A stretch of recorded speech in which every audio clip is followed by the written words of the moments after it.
Señores, buenas noches, soy Federico Galeano, bienvenidos a Líderes. En el programa de hoy el líder invitado es el doctor Fernando Masi, uno de los principales economistas del Centro de Análisis y Difusión de la Economía Paraguaya, CADEP.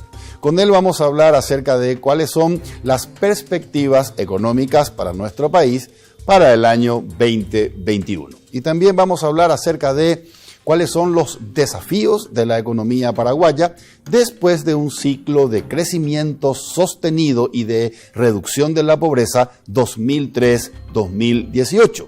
¿Cuáles son los desafíos para el ciclo que viene? ¿Y cuáles las políticas públicas que deberemos abordar al respecto?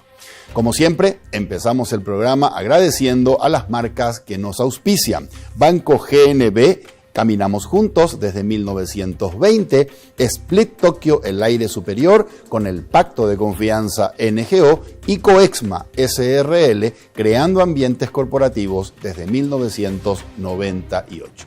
Luego de la presentación del programa y de nuestros auspiciantes, conversamos con el doctor Fernando Masi aquí, en Líderes, desde los estudios de ABC TV.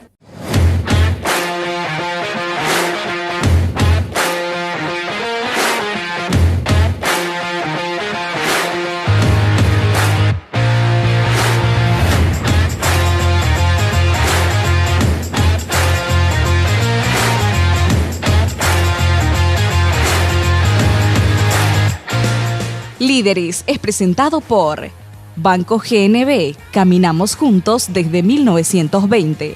Split Tokyo, el aire superior, con el Pacto de Confianza NGO. Coexma SRL, creando ambientes corporativos desde 1998. Todo empieza con un paso, o con una simple idea que imagina el futuro, o con un saludo que transmite confianza. Y por eso, hoy iniciamos nuestro camino para convertirnos en el mejor banco del Paraguay, porque somos herederos de una gran historia, con raíces sólidas, que siguen creciendo gracias al compromiso de seguir caminando juntos, paso a paso.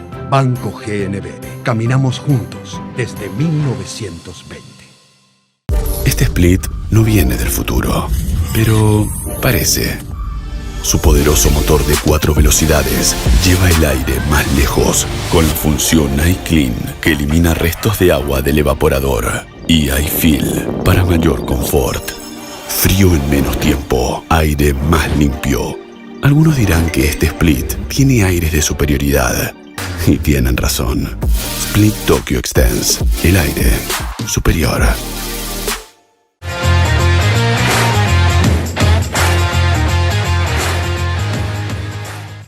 Ya estamos en compañía del doctor Fernando Masi. Doctor, buenas noches, bienvenido y muchas gracias por acompañarnos. Buenas noches a ti y a la audiencia y muchas gracias por esta invitación.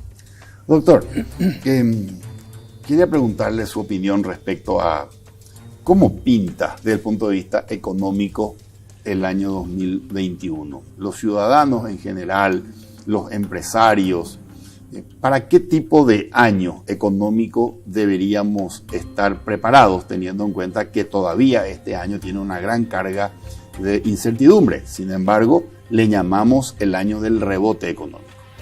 Así es, el año del rebote económico, como va a pasar también en muchas economías de la región. Tanto las proyecciones oficiales como las de los organismos internacionales hablan de un crecimiento económico del 3 al 4%, pero este crecimiento económico va a estar concentrado en algunos sectores un sector en específico que siempre ha sido el más dinámico de la economía paraguaya, que es el sector agropecuario, y que fue el sector más dinámico también del año 2020, razón por la cual nosotros no hemos tenido un bajón pronunciado como otros países en el año más serio de la pandemia, que fue el año pasado, ¿no? Okay.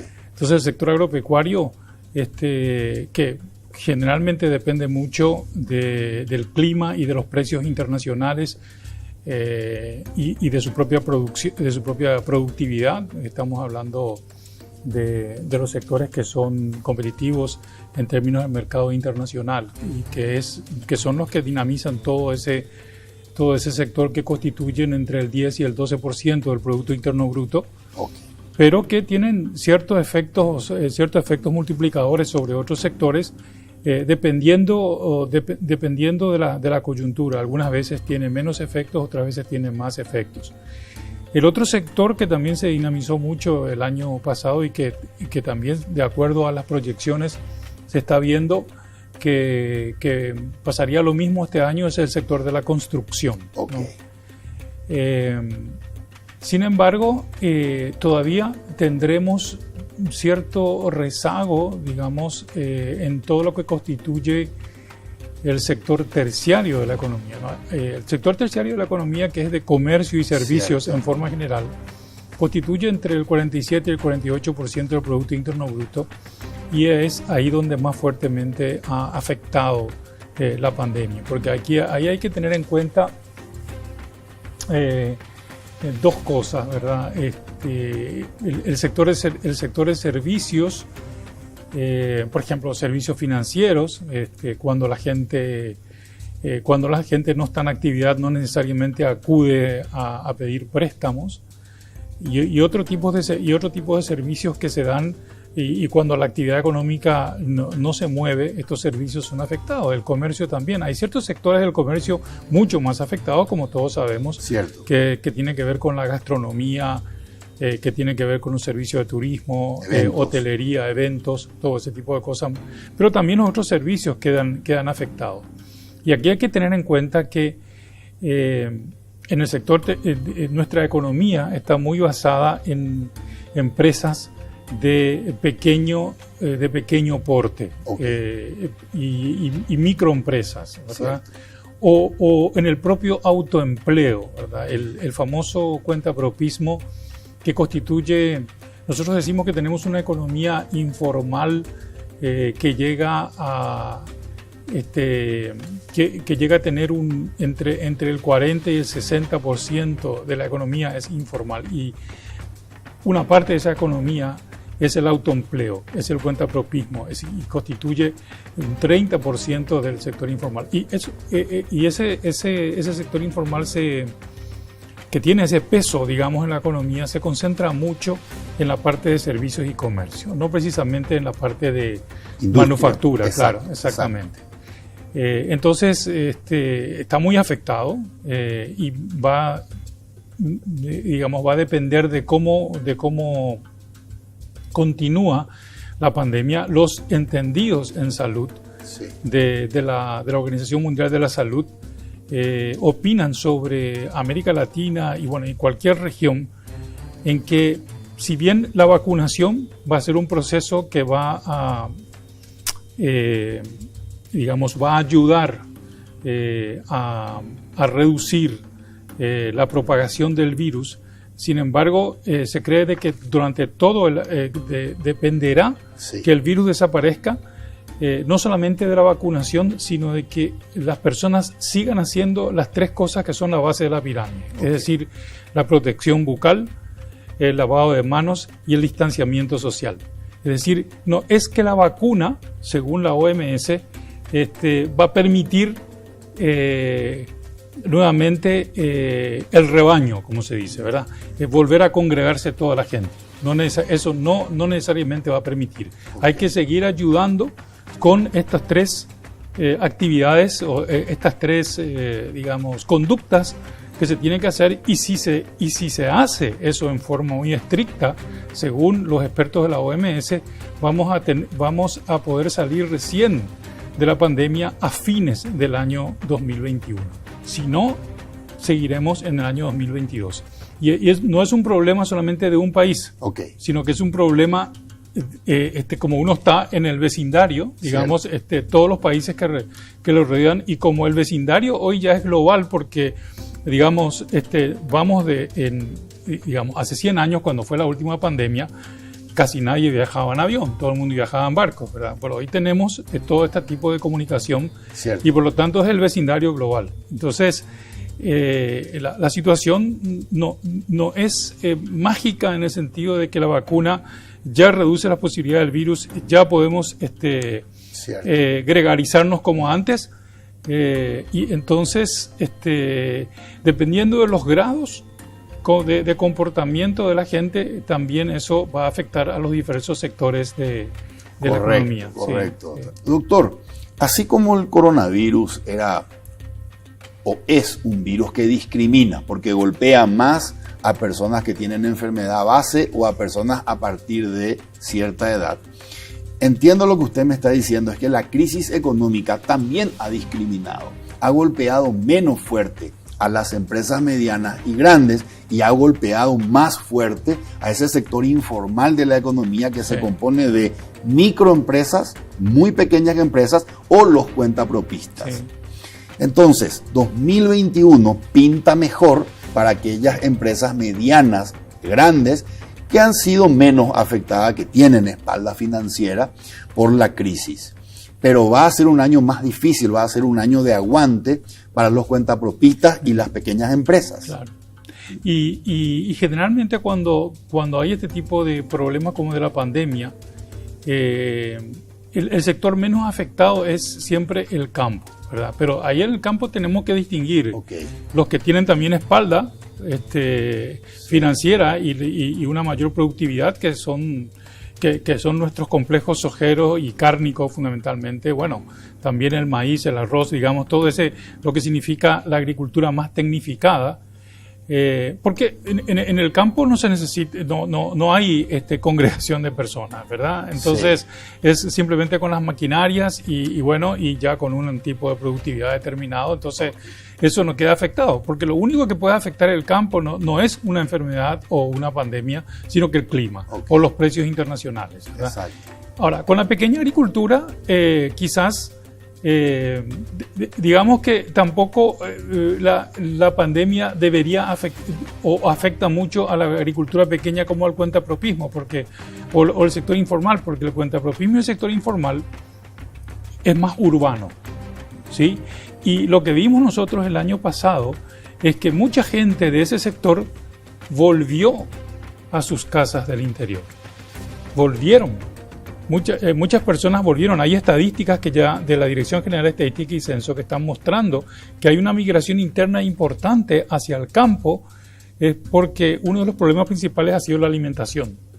Entonces vuelven a sus casas donde está la pequeña agricultura, ¿verdad? Que es fundamentalmente la pequeña agricultura. ¿A qué se dedica?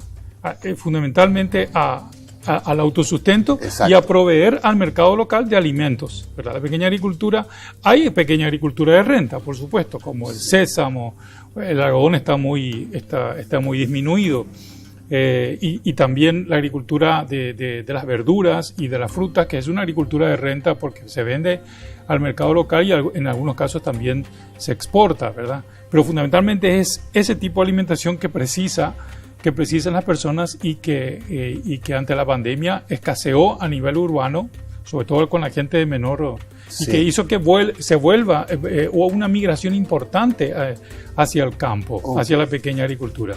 Entonces, el sector agrícola y sobre todo el sector tecnificado no está afectado por la pandemia. Es más, el año pasado inclusive tuvo una cosecha récord de soja, por ejemplo, ¿verdad? Sí. Este año va a haber un poco menos, pero va a estar ayudado mucho por el incremento del precio de Chicago, ¿no? Correcto. Sí. Doctor, me dijo usted que organismos internacionales y oficiales del Paraguay han vaticinado un crecimiento económico 2021 entre el 3 y el 4%. Sí. Ahora, para usted, para Fernando Massi, que usted entiende mucho y sigue mucho los números, ¿cuánto va a ser el rebote 2021?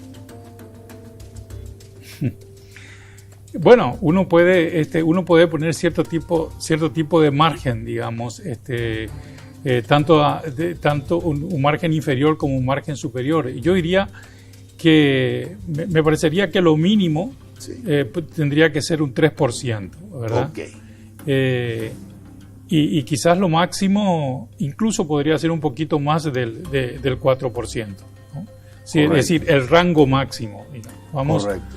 El rango mínimo tendría que ser de un 3%. Ahora, el problema del crecimiento económico es que está determinado mucho por los sectores más dinámicos. Generalmente los sectores más dinámicos han estado en el sector terciario y sobre todo en el sector agrícola, pero hay que tener en cuenta que el dinamismo del sector terciario este año no va a ser igual que en años anteriores. Entonces nosotros podemos tener un número como 3 o un 4%, pero el efecto derrame, como se dice generalmente, no precisamente va a ser el mismo que en años anteriores. Ok, perdón, me acaba de decir usted, hay que tener en cuenta que el dinamismo del sector terciario no va a ser el mismo. Claro, no va a ser el mismo que el dinamismo del sector primario, porque generalmente sí. Pero sí va a ser mejor que el año pasado. Va a ser un poco mejor que el año pasado, pero yo creo que fundamentalmente el crecimiento económico va a estar basado en la actividad agrícola y agroindustrial.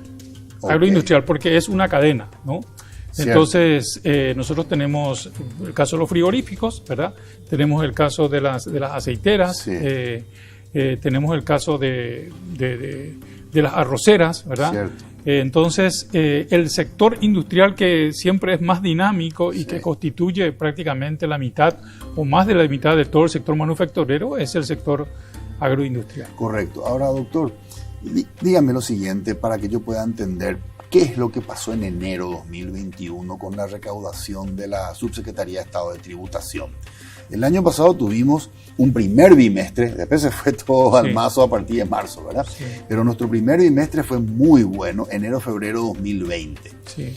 Sin embargo, ahora en enero, la recaudación de la SET ha superado la recaudación enero 2020. ¿Se trata de una reactivación del consumo, porque eso es principalmente IVA, o la SET está cobrando las cuotas de financiación? Por eso, en enero de 2021 hemos superado la recaudación de hace un año atrás. Yo creo que es más lo segundo. No hay que dejar de lado el hecho de que el IVA tiene un peso importante en las recaudaciones y todo lo que tiene que ver con el consumo. Pero yo creo que hubo un periodo de gracia, digamos, para el pago de los impuestos más directos, que son impuestos a la renta de las empresas y el impuesto a la renta personal. Hubo un periodo de gracia importante durante el año 2020. Okay. Y entonces eso se está empezando a recuperar y eso es lo que puede estar explicando en gran parte una recaudación récord, como dice la Subsecretaría de Tributación en enero de este año, ¿no? Correcto. Sí. ¿Cómo evalúa usted la gestión del gobierno del presidente Mario Abdo Benítez en lo económico, teniendo en cuenta que atravesó 2 crisis severas consecutivas? 2019, la crisis del clima y del campo, principalmente el primer semestre del año pasado, y 2020, esta crisis coronavirus. En su opinión, la gestión del gobierno, ¿cómo usted la evalúa? Bueno, en el caso del 2019, generalmente ante el problema del clima, digamos que los gobiernos, o digamos ese tipo de afectación con los recursos que tiene el gobierno, que son muy limitados, generalmente más que siempre hacer que las cuentas macroeconómicas estén equilibradas, que las finanzas públicas estén equilibradas, que haya una política monetaria también equilibrada, digamos, que eso se ha visto, pero claro, hay un factor climático que es un factor imponderable, ¿no? Y que afecta afecta no solamente al sector agropecuario, sino que también afecta a la economía. Y entonces ahí generalmente siempre se toman, y creo que este gobierno lo hizo, se toman ciertas medidas que tienen que ver con ciertas flexibilizaciones para reprogramar la deuda del sector afectado, ¿verdad? Okay. Y en el caso del año 2020, yo creo que el gobierno ha tomado el plan de reactivación económica. Este es un plan que ha resultado. Es cierto, como en otros países se ha tenido que endeudar 1.600 millones de dólares, no solamente para la salud, sino que para subsidiar a los sectores más afectados, tanto el sector informal como el sector formal vía IPS, Okay. ¿verdad? Al mismo tiempo, desde el punto de vista del Banco Central, también se han flexibilizado muchas medidas de manera a ir bajando los intereses y dar facilidades para todo tipo de crédito. Quizás todo lo que se discutió con respecto al FOGAPI y el hecho de que el FOGAPI no haya sido totalmente aprovechado en términos de créditos, quizás esa sea una de las limitaciones que ha mostrado el gobierno, porque claro, tenemos un sector informal muy alto, ¿no? Sí. Y entonces, en el momento en que los bancos tienen que pedir una serie de requisitos que algunos dicen que ya son por demás, ¿verdad? Y que finalmente no llegan a las pequeñas empresas o a las pequeñas y medianas empresas, ahí quizás ha habido una limitación importante por parte del gobierno, ¿no? Y quizás otra cuestión preocupante que el gobierno tiene que ir viendo, pero que tiene que ver con o sea, al mismo tiempo a este problema se ha unido el problema de una acumulación muy importante de la deuda pública. Okay. Un incremento muy importante de la deuda pública que ha llegado ya y que va a llegar, creo que al 33% del Producto Interno Bruto, Okay. que a nivel latinoamericano es bajo cuando uno compara con el Producto Interno Bruto, pero en el caso del Paraguay, en donde lo que se tiene que medir fundamentalmente no es tanto cuánto representa del Producto Interno Bruto, sino que cuánto eso representa en términos de capacidad de pago del Estado, ¿verdad? Y la capacidad de pago del Estado está bastante limitada porque tiene una presión tributaria muy baja. Hay un indicador del Fondo Monetario Internacional que es un indicador que poco se observa, que poco se lee, que tiene que ver con cuánto por ciento,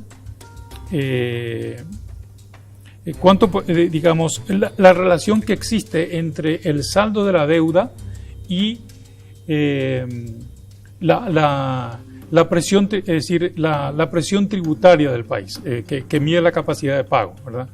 Y cuando el saldo de la deuda supera a 150% de la presión tributaria, ya hay una alarma, una luz amarilla. Y el Paraguay está ahí, ¿verdad? Entonces, eso es algo que tiene que mirarse. Correcto. El gobierno ha hecho, bueno, actualmente con esta ley con este proyecto de ley de administración de pasivos, para tratar de que la deuda, porque tenemos un vencimiento muy importante en el año 2023, entonces tratar de cortar ese pico de la deuda en el año 2023 de vencimiento del principal, digamos, de bonos, de la primera emisión de bonos. Entonces yo creo que evidentemente que lo que ha hecho el gobierno es lo correcto, ¿no? Ahora lo que va a tener que evaluar es un poco este crecimiento de la deuda. El gobierno habla mucho de que digamos, los recursos del Estado van a aumentar si se atacan fundamentalmente los gastos y los gastos superfluos, y si se hacen más racionalización de los gastos. Cierto, ¿verdad? cierto. Pero no hay que olvidar de que siempre más recursos, no importa incluso qué presión tributaria un país tenga, es siempre una combinación de trabajar no solamente los gastos, sino que los ingresos. Ok. Sí. Ok. ¿Y eso qué significa, doctor? Eso significa mirar cómo estamos también los ingresos en términos de tributos. Es decir, cómo estamos en términos de evasión tributaria, cómo estamos en términos de exoneraciones tributarias, cómo afecta eso a los ingresos del Estado, porque hay muchas exoneraciones tributarias, es decir, que no son evasiones, sino que son no pago de impuestos en forma legal, ¿verdad? Okay. Exoneraciones tributarias, que está mirando, entre paréntesis, ese punto, por ejemplo, está mirando el el gobierno. Cierto. Y también significa mirar un poco ciertas tasas tributarias que puedan ser ajustadas. Por ejemplo, nosotros tenemos, yo no digo el impuesto a la renta empresarial porque justamente una de las fórmulas para la formalización de la economía. Fíjese que, por ejemplo, cuando se hizo la reforma tributaria en el año 2004, sí, había 100.000 contribuyentes. Hoy hay 1.100.000 contribuyentes. Okay. Y la mayor parte de los contribuyentes no son las personas físicas, sino que son las personas jurídicas, o sea, las empresas. Okay. Entonces, ¿cuánto hizo crecer eso la recaudación? Eso hizo crecer mucho la recaudación, pero siempre hay que poner la recaudación con respecto al crecimiento económico.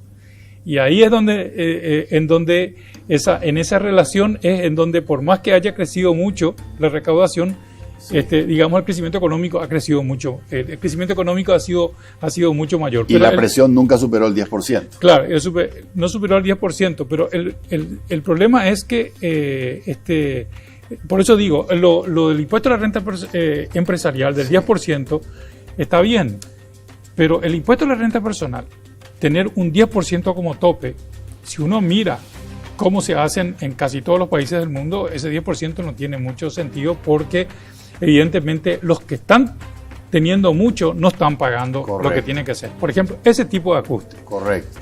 O otros ajustes que tienen que ver con los tipos de consumos dañinos a la salud, ¿verdad? Okay. Y que recomiendan y que nosotros tenemos tasas. Que ahora van a tener un incremento a partir de abril en el impuesto selectivo al consumo, algunos de ellos. Sí, algunos de ellos, sí. Exactamente. Doctor, sí. ¿Es posible que yo, al mismo tiempo que estoy promoviendo políticas contracíclicas para que estimular el dinamismo de la economía y que las empresas vuelvan a contratar funcionarios, al mismo tiempo puedo tocar o tomar políticas fiscales? ¿Políticas fiscales en qué sentido? Por ejemplo, de ingresos. De ingresos, impuestos. Exactamente, sí. Exactamente. Por eso digo, ¿no? Hay sectores que no han sido afectados por la pandemia, ¿verdad? Y esos sectores pueden contribuir más porque incluso son independientes de las medidas que está tomando el gobierno sí, en forma contracíclica. Por ejemplo, el sector agrícola. El sector agrícola no fue afectado absolutamente por la pandemia, ¿verdad? Y hay, por ejemplo, eso me olvidé de decir también, porque no todas las unidades agrícolas están registradas como contribuyentes. Eso sería, por ejemplo, no es que yo estoy incrementando el impuesto del 10% de lo que fue el IRAGRO y hoy se llama ya IRE, ¿verdad? Sino que lo que estoy haciendo, lo que el gobierno tiene que hacer es, señores, todas las unidades agrícolas tienen que estar registradas. Así como utilizamos el PUTIBO sí, para decir, señores, ustedes a los pequeños, sí, es decir, ustedes se registran como red simple o no reciben el PUTIBO, ¿verdad? Que no sé hasta qué punto también está bien, porque yo creo que el registro es importante, pero también es decir, a los pequeños hacer ese tipo de obligación así tan fuerte. Bueno, también tenemos que tener esfuerzos de parte, sobre todo del Ministerio de Hacienda, de que todas las unidades agrícolas estén registradas. Correcto. Con eso podemos recaudar mucho más. Y no estamos hablando de una política fiscal confiscatoria ni nada por el estilo. Tributaria confiscatoria. Correcto. Sí. Doctor, yo lo escuché a usted decir en una conferencia sobre el punto, sí, que uno de los problemas de las finanzas públicas es la informalidad de la formalidad. Sí. ¿Qué es la informalidad de la formalidad? Y que no todos los que están en el sector formal tienen prácticas formales. Hay una encuesta que hace el Banco Mundial sobre empresarios en cada uno de los países, sobre el sector empresarial en cada uno de los países que son socios del Banco Mundial. Y la última del Paraguay fue en el año 2016. Es un cuestionario bastante largo y hay una parte que tiene que ver con la informalidad. Y ahí se le preguntaba a los empresarios que en realidad son empresarios de Asunción y del Departamento Central, se le preguntaban si le molestan, si le compite, si otros empresarios, otros pares empresariales le compiten a él o a ella en forma ilegal o no. Okay. Y alrededor del 54% de los empresarios dijeron que sí. ¿Y por qué? Por dos tipos de prácticas. Porque porque sus pares, no todos sus pares tienen a todos sus empleados registrados en el IPS. Okay. Y son del sector formal, porque es una unidad empresarial formal. Okay. Y no todas sus operaciones expiden facturas. Entonces, evidentemente, claro, es una competición vía precio, digamos, muy importante que tienen, y eso lo dice el 54% del empresariado entrevistado, ¿no? Hay una cosa importante. El 44% de los empleados del sector formal en el Paraguay tienen IPS. Solamente el 44%. Porque uno diría, bueno, claro, el tipo que está vendiendo alfombra en la calle, ¿no? Cierto. O el que está vendiendo los yuyos ahí frente al ministerio tal o cual. Sí. Pero evidentemente no tiene IPS. ¿Cómo va a tener? O sea, tendría que tener eventualmente, ¿verdad? Pero no es dependiente, ¿no? Entonces no tiene IPS. Pero el 44% de los dependientes de empresas formales... De los obligados a cotizar. Claro, es solamente. Correcto. Claro. Correcto. Doctor, ¿cree usted que ahí, después de toda esta crisis coronavirus, habrán cosas positivas? ¿Nos dejará algo positivo? Por ejemplo, la base de datos que se hizo para pagar los subsidios Putugó, por ejemplo. ¿Hay algo positivo que nos pueda dejar esta crisis? Sí, claro. Uno de los graves problemas que tiene justamente, que han tenido todos los gobiernos desde que se inició la era democrática en el Paraguay, han sido justamente los registros. Los registros parciales o registros solamente de un ministerio sin conexión con los otros ministerios. Okay. Y acá, por ejemplo, para combatir la informalidad, una de las cuestiones básicas justamente son los registros, ¿verdad? Okay. Y los registros no solamente para combatir la informalidad, sino que los registros para dar todo ese tipo de subsidio que damos como Tecoporá, como abrazo a adultos mayores, que tienen un cierto tipo de registro, pero que también son parciales, que hay problemas inclusive, porque muchas veces en lugar de llegar a la población meta, llega a otros deciles de ingresos mayores y se ven ese tipo de irregularidades, ¿no? Todo eso tiene que estar, es decir, para diversos propósitos. El propósito subsidio para la pobreza extrema, el propósito combatir a la informalidad, el propósito inclusive proveer crédito a las MIPYMES, y todo ese tipo de cosas tienen que tener registros únicos e interconectados entre los diversos ministerios. Sé que existen ya algunos acuerdos en forma bilateral. Por ejemplo, vamos a suponer entre la Subsecretaría de Tributación y el Banco Central del Paraguay, en términos, sobre todo para los datos económicos, que son muy importantes, ¿verdad? O que puede haber ciertos acuerdos entre la Subsecretaría de Tributación y el IPS o el Ministerio de Trabajo para la parte laboral y de registro de la seguridad social, o sea, de la jubilación. Cierto. Pero necesitamos mucho más, necesitamos que eso sea mucho más coordinado. Ok, ¿no? E inclusivo. Exactamente. Sí. Doctor, todavía no hay la Dirección General de Encuestas, Estadísticas y Censo, creo que ahora se llama Instituto Nacional de Estadísticas, ¿verdad? INE. Todavía no publicó el Boletín de Pobreza 2020. El Boletín de Pobreza 2019 decía que la pobreza en Paraguay estaba en el orden del 24% de la población. Estamos hablando de más o menos 1.700.000 paraguayos. Sí. ¿Cómo cree usted que el coronavirus ha impactado en nuestro indicador de pobreza? Yo creo que ha impactado fuerte.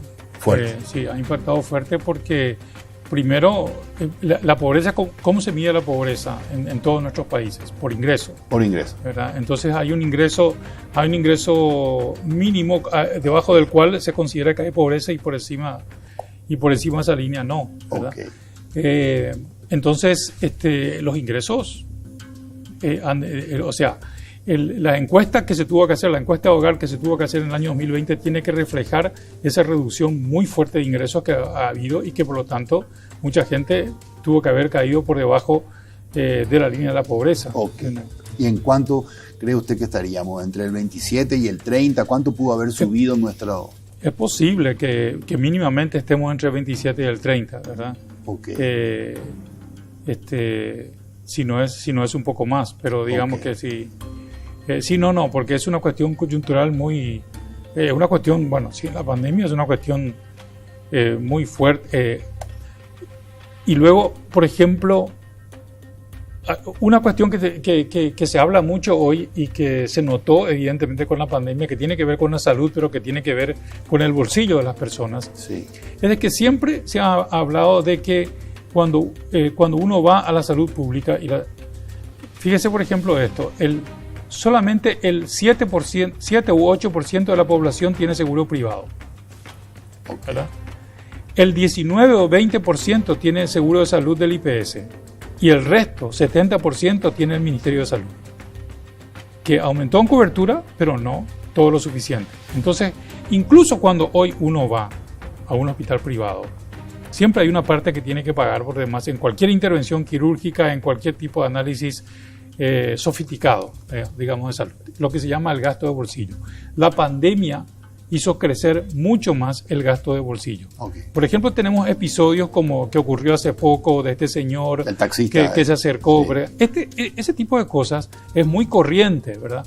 Entonces, aparte, digamos que uno tiene reducido sus ingresos, de la mayoría de la población tiene reducido sus ingresos por la pandemia porque no ha trabajado. Aumenta gasto de bolsillo para aumenta salud. gasto de bolsillo para salud y para la pandemia específicamente porque significa una atención mucho más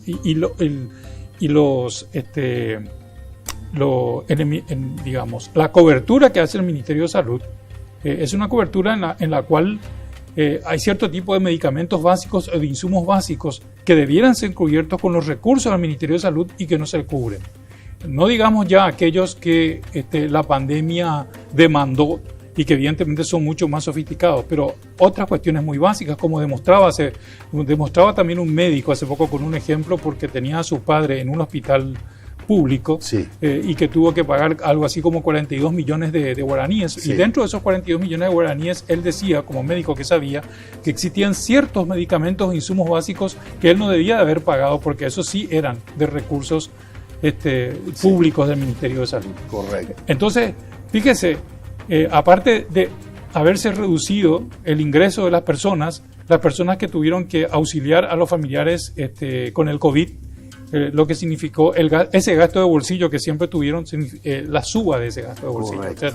Correcto. Es una afectación muy grande, ¿verdad? Sin lugar a dudas. El taxista que tuvo creo que iba a vender su taxi, algo así, o una cosa así. No, bueno, es un ejemplo de tantos, ¿verdad? Exactamente. Sí. Doctor, usted está en mucho contacto y comunicación con gente del exterior, economistas, organismos multilaterales y otros think tanks como CADEP.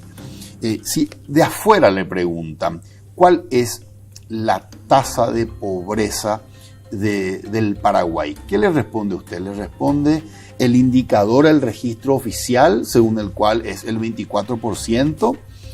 ¿O ese es un subregistro, teniendo en cuenta que entre la clase de la gente que está por debajo del nivel de pobreza y la clase media, hay una clase que se le llama clase media vulnerable? Es una forma de disfrazar el indicador real de pobreza, esa clase media vulnerable, ¿o no? Desde el punto de vista de la medición del ingreso, no, ¿verdad? ¿Qué pasa con la clase vulnerable? Es aquella que no tiene seguridad económica. Y instituciones como el PNUD, por ejemplo, ya hace varios años atrás, hizo la siguiente estratificación. Está la clase de los deciles más altos de ingresos, ¿cierto? ¿Verdad? Que en el Paraguay es... Bueno, en ese momento, estoy hablando del año 2014, por ahí, que en el Paraguay era del 10%.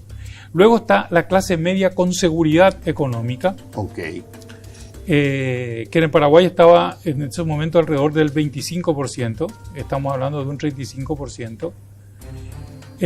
Sí si la clase, digamos, la gente que está por debajo de la línea de pobreza es de un 24 o de un 25%, entonces estamos hablando ya de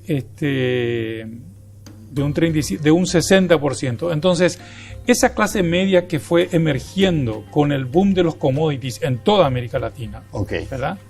En Paraguay sería alrededor entre el 35 y un 40%, que es una clase media que gracias a ese crecimiento importante que tuvo América Latina, ya sea por la minería o por los precios de la minería o la agricultura, entre el 2003 y el 2013 o 14, sí, ¿verdad? Se convirtió en una nueva clase, pero una nueva clase media, pero vulnerable. ¿Pero por qué? Porque no tiene seguridad económica. ¿Pero por qué no tiene seguridad económica? Y pongo simplemente un ejemplo. Cierto. Un familiar de esa que accedió, digamos, a esa posición entre los estratos poblacionales. Su nivel de ingreso. Tiene cierto nivel de ingreso, pero mañana un familiar suyo tiene un cáncer, sí, ¿verdad? O otra enfermedad catastrófica. Sí. Puede rápidamente, digamos, retroceder y bajar por debajo de la línea de pobreza. Por eso es vulnerable, ¿verdad? Correcto. Sin embargo, ese 25% de clase media o 20 o 25% de clase media con seguridad económica, probablemente no le va a ocurrir eso, ¿verdad? Porque digamos que, en otras palabras, la clase media vulnerable es la que vive fundamentalmente de sus ingresos y de sus salarios. Sí.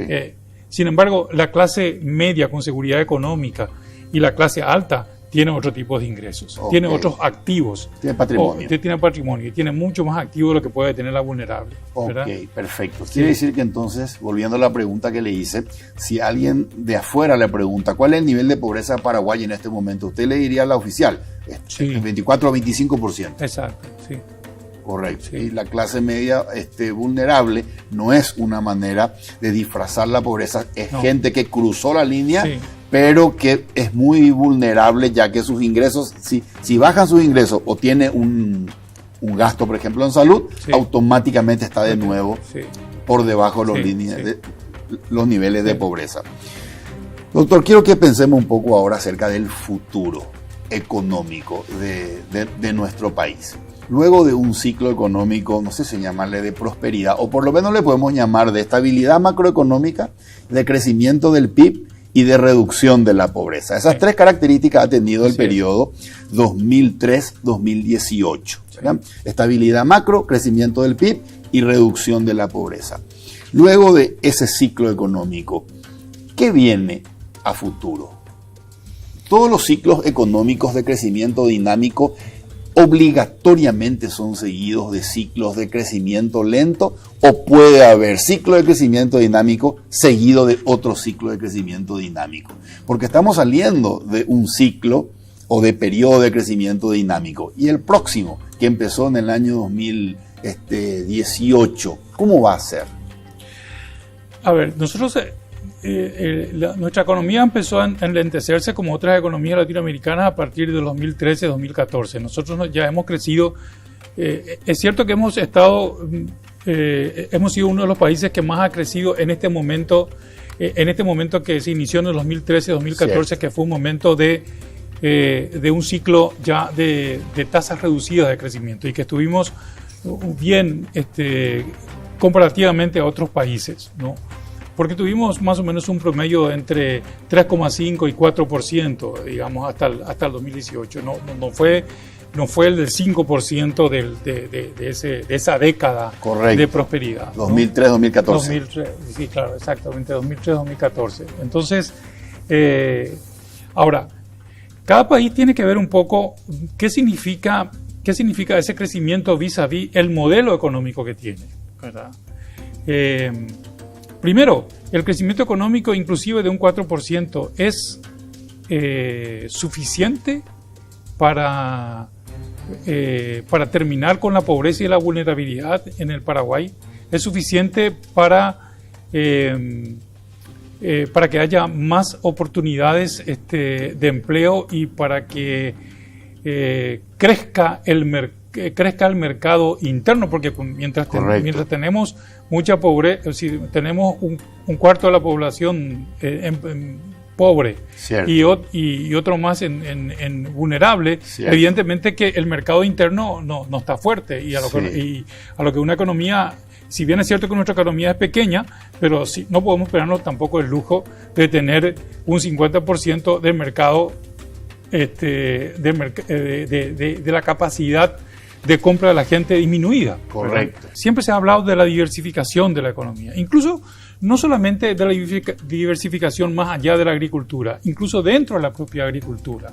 Se necesita una mayor diversificación, ¿verdad? Porque si uno mira, por ejemplo, las exportaciones del Paraguay todavía en un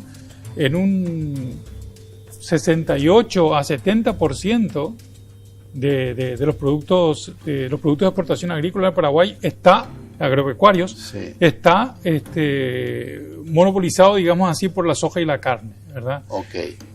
Tenemos muchos otros productos que ahora están emergiendo, como el caso del arroz, el caso del maíz, el caso de otros productos cárnicos como la carne porcina, la carne avícola, los avícolas, y también otros cultivos de rentas de la pequeña producción que también donde más hay oportunidades. Entonces, mismo en la propia agricultura, nosotros tenemos que mirar hacia una mayor diversificación. Y en la economía toda, evidentemente que tenemos que el caso de la manufactura no agrícola, ¿verdad? En donde hemos visto, por ejemplo, cuáles son los sectores que más se han desarrollado en la manufactura no agrícola o que han tenido un buen dinamismo, ¿verdad? Y ahí encontramos el caso, por ejemplo, de los químicos, ¿verdad? Encontramos el caso de las autopartes, ¿verdad? De las autopartes, el caso de los textiles. Y ahí tenemos que mirar también el hecho de ver si apoyamos o no qué sectores apoyamos desde el punto de vista de la política pública, y tendría que ser que aquellos sectores que más utilizan mano de obra, porque por un lado eso significa mayores ingresos, pero también significa mayor formalización. Correcto. ¿Verdad? Sobre esto le quiero hacer una consulta, doctor Massi, pero antes permítame hacerle una pregunta que seguramente mucha gente también se estará haciendo, ¿verdad? Si yo tengo una economía que está creciendo o que ha crecido 2003, 2014 a un buen ritmo, no suficiente, pero sí como base importante, motorizada por la agricultura y por la carne, ¿por qué se me apaga ese motor, doctor? Porque esto que usted está diciendo, políticas sectoriales para impulsar el crecimiento en sectores de manufactura no agrícola, anoté aquí como química, autoparte, textiles, todo esto estoy absolutamente de acuerdo que necesitamos. Y podría sumarse al dinamismo del sector campo, pero ¿por qué se apaga un motor que nos ha hecho crecer durante una década? Muy bien. Y por el precio. Esos son los que los vaivenes, son siempre los precios de los commodities son los que tienen vaivenes. Fíjese lo que pasa con el petróleo, que es un commodity. Exactamente. ¿Verdad? De 100, qué sé yo, estamos, no sé, 20, 30. Correcto. El barril. Entonces son ciclos, ¿verdad? Entonces nosotros dependemos de esos ciclos y nosotros tenemos, en lo posible, si bien es cierto que es una cuestión dinámica y tenemos que mantener esa competitividad que tenemos en la soja y la carne, porque la demanda de alimentos, y es otra cosa también que pasa con la pandemia, ¿verdad? La demanda de alimentos es una demanda más inelástica, por más pandemia que haya. Entonces, eso nos favorece también. Por eso también la agricultura, la soja y la carne se han vendido bien en el año 2020. Entonces ese es un activo muy importante. Pero, ¿qué pasa? Ese activo nosotros no somos creadores de precios, sino que somos tomadores de precios como país pequeño. Incluso Argentina y Brasil son tomadores de precios siendo países grandes, ¿verdad? Entonces eso tenemos que combinar con otro tipo de cosas que cortemos un poco esas fluctuaciones, esos ciclos que están dados por el precio internacional de los commodities. Exactamente. Entonces, y después el clima. y el clima es el imponderable. Exacto. Pero el clima sí podemos internamente ayudar. Correcto, ¿verdad? correcto. Y eso le corresponde mucho también a los que se dedican a la agricultura tecnificada, ¿verdad? Le corresponde mucho más porque depende de sus prácticas de suelo, depende de sus prácticas en términos de deforestación, para que sigan también siendo competitivos en su producción, ¿verdad? Eso es lo que tienen que entender también mucho más. Yo no digo que no haya sectores dentro de los cultivadores de soja y de los ganaderos que entienden, pero no sé si todos entienden, ¿verdad? Perfecto. Porque cuando uno mira las cifras y el grado de deforestación que incluso hoy se sigue dando, y eso entiende mejor, yo no entiendo, eso entienden mejor los ingenieros agrónomos, pero evidentemente que eso, del cuidado de ese tipo de cosas también depende la productividad. Correcto. De la soja Absolutamente o del ganado, ¿verdad? Correcto. Sí, exactamente. Entonces, doctor, antes de irnos a una pausa, durante la década 2003-2014 tuvimos fuerte crecimiento económico y las políticas públicas en términos de economía estaban basadas en generar estabilidad macro. Sí. Y eso ahora, en un nuevo ciclo, las políticas deberían estar enfocadas en cambiar la matriz económica, ya no 100% dependiente del sector primario, y apuntalar políticas sectoriales. Crecimiento en otros sectores de manufactura no agrícola, como químicos, textiles, autopartes, etc. Esos son algunos drivers 2020, 2030, doctor. Sí. ¿Es correcto? Es correcto. Okay. Pero eso tiene que ser también acompañado de políticas públicas de mayor apoyo a la salud y la educación. Porque al final de cuentas, si no tenemos buenos recursos humanos, Sí. Saludables y educados, Absolutamente. entonces los esfuerzos de diversificación... Ok, entonces no. pongo inversión en capital humano, Sí. como otro de los drivers de un nuevo ciclo que estamos empezando. Doctor, yo tengo que hacer una pausa, pero a la vuelta de la pausa me gustaría su opinión respecto a algo que dijo el doctor Diego Avente Brum hace poco en una conferencia vía Zoom. Dijo: el poder ejecutivo en nuestro país tiene acotadas facultades para tomar decisiones en términos económicos, porque el Parlamento se está erigiendo como un poder económico o como un poder administrador que no debería tener. Me gustaría pedirle su opinión después de la pausa. Vamos a hacer una pausa. Antes, permítanme informarles que los muebles que utilizamos en Líderes son de Coexma SRL, creando ambientes corporativos desde 1998. Hacemos una pausa y regresamos para cerrar el programa con el doctor Fernando Massi.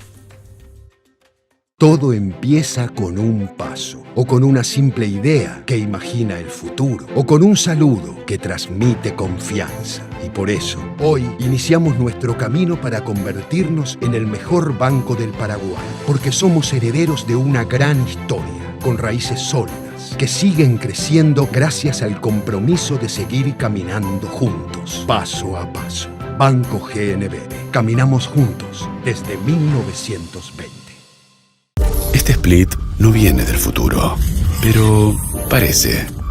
Su poderoso motor de 4 velocidades lleva el aire más lejos con la función iClean, que elimina restos de agua del evaporador, y iFeel para mayor confort. Frío en menos tiempo, aire más limpio. Algunos dirán que este split tiene aires de superioridad, y tienen razón. Split Tokyo Extends, el aire superior.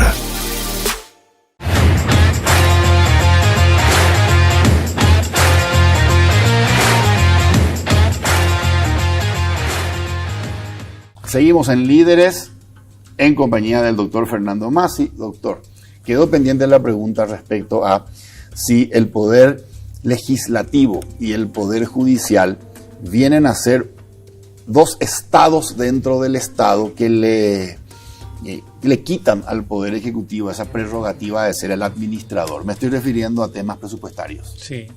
Yo creo que sí, o sea, yo estoy de acuerdo con la opinión de Diego Avente sobre que el Congreso incluso los miembros del Congreso se están autoconvenciendo de que son el poder administrador, cuando que realmente eso le corresponde al Poder Ejecutivo. Pero tenemos un problema de base que también Diego Avente dijo en su momento, de cómo, si es que encaramos una reforma de la Constitución, cómo hacer que realmente los tres poderes sean independientes, porque él considera que no son independientes, que el Congreso es el que tiene no solamente mayor peso que el Poder Ejecutivo, según la Constitución del 92, sino que también tiene mayor peso que el propio Poder Judicial.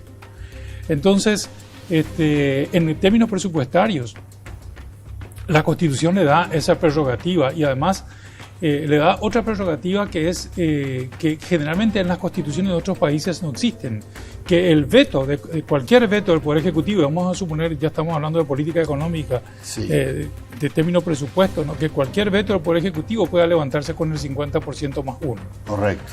Cuando eso generalmente son 2/3, ¿verdad? Okay.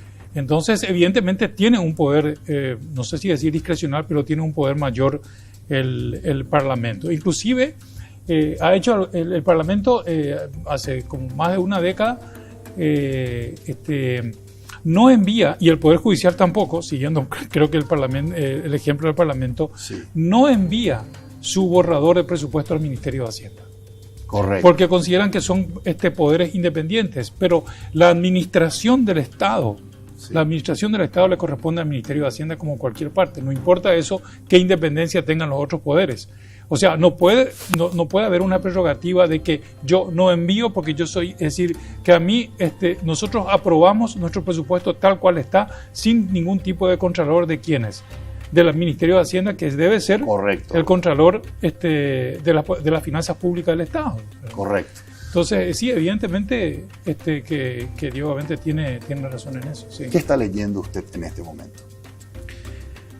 Estoy leyendo algo que, es decir, fuera de lo que leo siempre como investigador, una cosa que me gusta mucho, porque yo también terminé sociología y hice relaciones internacionales en los Estados Unidos, y tengo un profesor muy interesante que es un italiano que es de la Universidad Johns Hopkins, que escribió un libro sobre el caso de Angola y sobre el conflicto entre 1976 y 1991, el conflicto en plena todavía Guerra Fría, el conflicto entre Estados Unidos y la Unión Soviética, y el caso de Angola y de Sudáfrica. Correcto. Es un libro que fue premiado por la Academia de Historia de los Estados Unidos por la gran documentación. En inglés se llama Visions of Freedoms, o sea, visiones de libertad. Y tienen en la tapa a Ronald Reagan y a Fidel Castro, ¿no? Correcto. Entonces, doctor Massi, un gustazo haber conversado con usted en Líderes. Muchas gracias. Gracias a ti. Señores, soy Federico Galeano. Esto fue Líderes. Buenas noches. Líderes fue presentado por Banco GNB. Caminamos juntos desde 1920. Split Tokyo, el aire superior con el pacto de confianza NGO. Coexma SRL, creando ambientes corporativos desde 1998.